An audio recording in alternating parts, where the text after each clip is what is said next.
স্বাধীনভাবে কাজ করবে। আপনার মৌলিক অধিকারের সংখ্যা বাড়বে, যেমন ইন্টারনেট সেবা কখনো বন্ধ করা যাবে না। দণ্ডপ্রাপ্ত অপরাধীকে রাষ্ট্রপতি ইচ্ছামতো ক্ষমা করতে পারবে না। রাষ্ট্রপতি ও প্রধানমন্ত্রীর ক্ষমতার মধ্যে ভারসাম্য থাকবে। রাষ্ট্রভাষা বাংলার মর্যাদার পাশাপাশি অন্যান্য জাতিগোষ্ঠীর ভাষারও সাংবিধানিক স্বীকৃতি থাকবে। প্রচারণা ও মতামত। সরকার ও প্রশাসনের উচ্চ পর্যায়ের দায়িত্বশীলরা হ্যাঁ ভোটের পক্ষে প্রচারণা চালাচ্ছেন। তারা বলছেন ভবিষ্যৎ পরিবর্তনের জন্য হ্যাঁ ভোট অপরিহার্য।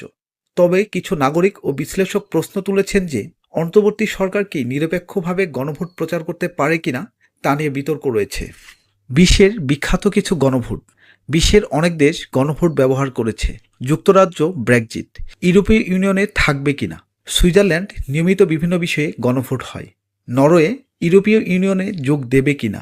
এগুলো দেখায় গণভোট শুধু একটি তত্ত্ব নয়, বাস্তবেও খুব শক্তিশালী। 2026 সালের